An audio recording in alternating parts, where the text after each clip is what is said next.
महादेव शिव के प्रत्येक शिवलिंग को घर में स्थापित करने पे हमें कुछ बातों का विशेष ध्यान रखना चाहिए, क्योंकि यदि भगवान शिव भोले हैं तो उनका क्रोध भी बहुत भयंकर होता है। शिवलिंग की पूजा यदि सही नियम और विधि विधान से की जाए तो यह अत्यंत फलदायी होती है, परंतु वहीं यदि शिवलिंग की पूजा में कोई त्रुटि हो जाए तो ये गलती किसी मनुष्य के लिए विनाशकारी सिद्ध हो सकती है।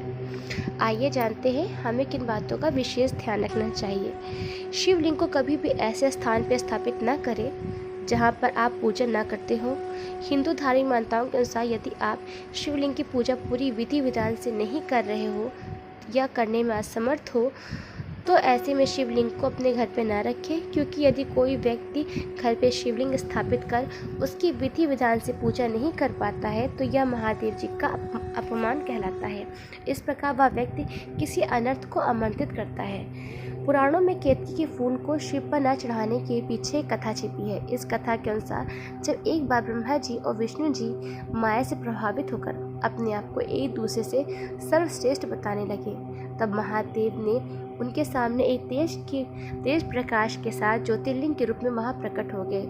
ज्योतिर्लिंग के रूप में भगवान शिव ने ब्रह्मा और विष्णु से कहा कि आप दोनों मेरे इस रूप के छोर को पहले जो पा जाएगा वह सर्वशक्तिमान कहलाएगा। भगवान विष्णु शिव के ज्योतिर्लिंग के ऊपरी ओर छोर की ओर गए तब ब्रह्मा जी नीचे छोर की ओर गए। काफ़ी दूर चलते चलते भी जब दोनों थक गए तो भगवान विष्णु ने शिव के सामने आकर अपनी पराजय स्वीकार कर ली, परंतु ब्रह्मा जी अपने पराजय को छुपाने के लिए एक योजना बनाई। उन्होंने केतकी के पुष्पों को साक्षी बनाकर शिव से कहा कि उन्होंने शिव का अंतिम छोर पार लिया है।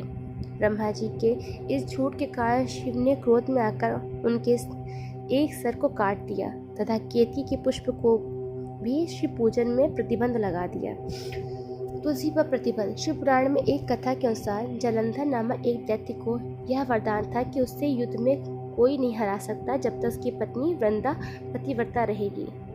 उस दैत्य के अत्याचारों से इस सृष्टि को मुक्ति दिलाने के लिए भगवान विष्णु ने वृंदा का प्रतिव्रता होने का संकल्प भंग कर दिया और महादेव जी ने जलंधर का वध कर दिया। इसके बाद वृंदा तुलसी में परिवर्तित हो गई और उसने अपनी पत्तियों का महादेव जी की पूजा में प्रयोग होने पर प्रतिबंध लगा दिया। यही कारण है कि शिवलिंग की पूजा में कभी भी तुलसी की पत्तियों का प्रयोग नहीं किया जाता। हल्दी पर रोक। हल्दी का प्रयोग स्त्रियां अपनी सुंदरता बढ़ाने के लिए करती हैं। वह शिवलिंग महादेव जी के शिव का प्रतीक है, अतः हल्दी का प्रयोग शिवलिंग की पूजा करते समय नहीं करना चाहिए। कुमकुम का प्रयोग। हिंदू मान्यताओं के अनुसार कुमकुम का प्रयोग एक हिंदू महिला अपने पति की लंबी आयु के लिए करती है, पर जबकि भगवान शिव विध्वंसक की भूमिका निभाते हैं, अतः संहारकर्ता शिव की पूजा में कभी भी कुमकुम का प्रयोग नहीं करना चाहिए। शिवलिंग का स्थान बदलते समय किन बातों का रखना चाहिए। शिवलिंग का स्थान बदलते समय उनके चरणों को स्पर्श करें तथा एक बर्तन में गंगा जल का पानी भरकर उसमें शिवलिंग को रखें और यदि शिवलिंग पत्थर का बना हुआ है तो उसका गंगा जल से अभिषेक करें।